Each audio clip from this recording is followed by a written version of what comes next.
고래가 날씨를 알려주는 지표 동물이면서 또 지구온난화를 저지하는 동물이라는 사실들 알고 계셨습니까? 예전에 어부들은 고래의 모습을 보고 비가 올지 안 올지 예측을 할 수 있었다고 하는데요. 또 이런 얘기가 있었죠. 닭이 저녁 때 울면 비가 온다라는 속담을 들으면서 참 선조들의 지혜는 대단했다라는 생각들을 우리가 해본 바가 있었을 겁니다. 그런데 고래를 통해서도 날씨를 알 수 있다. 이 부분도 굉장히 또 신기한 부분인데요. 그래서 오늘은 고래 이야기를 준비하셨다고 합니다. K웨더의 반기성 센터장과 함께합니다. 어서 오세요. 네, 안녕하세요. 네. 근데 고래가 비 오는 걸 어떻게 알아요? 고래들은 말이죠. 배로 예. 호흡을 하기 때문에 숨을 쉬려면 수면 위로 자주 올라와야만 합니다. 그런데 이제 기압골이나 폭풍이 오기 전에 바다는 너울이 먼저 밀려오면서 수면이 아주 거칠어지거든요. 그래서 고래가 숨쉬기가 힘이 들어가요. 그러나 이제 배들이 지나간 자리엔 잠깐 동안 고요한 수면이 만들어지거든요. 고래들은 이때 쉽게 숨을 쉬기 위해서 배 주위로 나타난다고 해요. 그래서 이제 고래들이 배 근처에서 노리는 것은 폭풍이 올 징조라는 우리네 속담은 여기에서 만들어졌고요. 그런데 말이죠. 이 고래는 이렇게 이제 날씨도 알려주지만 지구온난화를 막아주는 동물이기도 합니다. 최근에 이제 지구온난화로 인해서 전 세계가 이상기상으로 몸살을 앓고 있는데 이것은 이제 이산화탄소가 대기 중에 늘어나면서 만들어지는 현상이지요. 네. 인간이 대량으로 방출한 이산화탄소는 바다를 산성화시키고 산성화된 바다는 모든 바다 생물에게는 죽음이 됩니다. 그렇죠. 그런데 과학자들은 바다에 고래가 많을수록 바다 환경이 좋아진다고 말합니다. 이게 뭐냐면요. 바로 고래가 배설한 똥 때문입니다. 똥이요. 고래똥은 양분이 가득해서요. 식물성 플랑크톤들이 아주 즐겨 먹어요. 그러면서 이 플랑크톤들이 급격히 늘어나거든요. 플랑크톤은 다른 동물의 먹이가 되기도 하지만 이산화탄소를 줄이기도 합니다. 왜냐하면 이 플랑크톤은 광합성으로 대기 중에 이산화탄소를 줄여주는 역할을 하는 것이죠. 예. 또한 이 전문가들은요.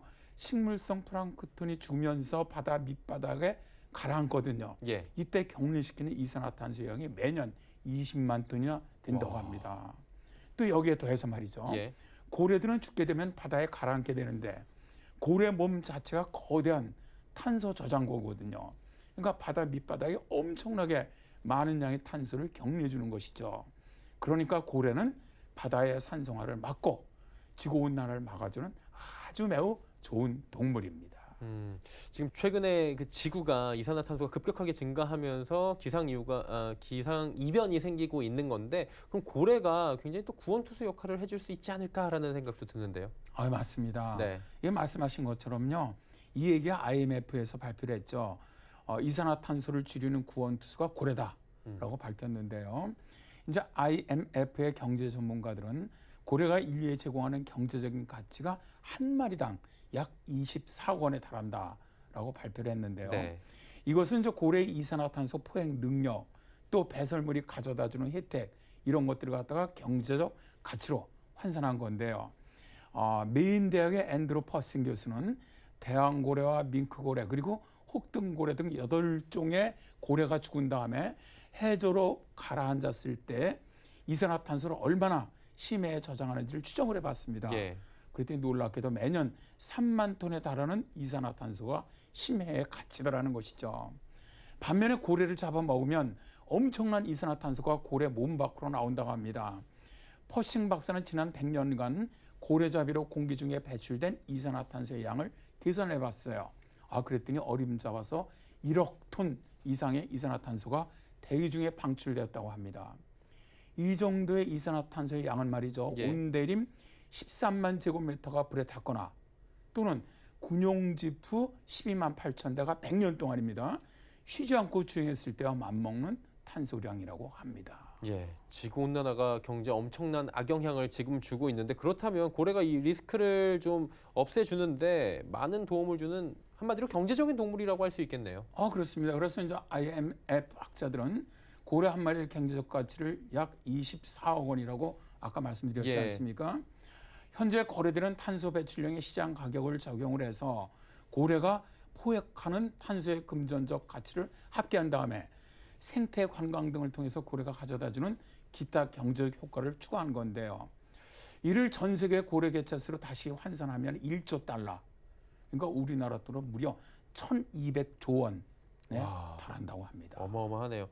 고래가 참 해 안에 피는 동물로도 잘 알려져 있고요. 고마운 동물로 알려져 있는데 더욱더 고마워지는 것 같습니다. 그런데 멸종 위기잖아요. 요즘에 상황이 어떻습니까? 정말 고래는 좋은 동물이죠. 예. 그런데 이렇게 유익한 고래를 일본인들이 아주 즐겨 먹어요. 지금도 매년 5천 톤 가량의 고래를 잡아먹는데 이들의 고래 사냥으로 인한 후한무치, 이건 뭐 국제적으로도 유명합니다. 그렇죠. 이제 일본인들이 작년 초였죠. 남극 고래 조사라는 명목으로 밍크고래 333마리를 잡아먹었어요. 근데 이 중에 임신한 고래가 122마리나 되었습니다. 그러자 뭐 유럽이라든가 미국의 언론이 아주 엄청 비난이 심했죠. 그러니까 이제 일본이 이제는 뭐 남 눈치 안 보고 고래를 공식적으로 잡아먹겠다.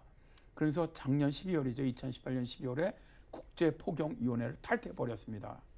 그러니까 이들이 이제 맛있게 먹는 고래를 지금서부터 이제 마음 놓고 잡아먹겠다는 거죠. 사실 우리나라 한국계 귀신고래가 굉장히 유명한 고래인데 이것도 일본인들이 다 잡아먹어서 멸종시켰거든요. 참 얼마나 더 많은 고래를 멸종으로 몰고 갈지 정말 두려워집니다. 예, 이거는 국제적으로 좀 막아야 되지 않을까 이런 생각도 들고요. 자, 오늘은 우리에게 고마운 고래 이야기 나눠봤습니다. K웨더의 반기성 센터장과 함께했습니다. 고맙습니다. 네, 감사합니다.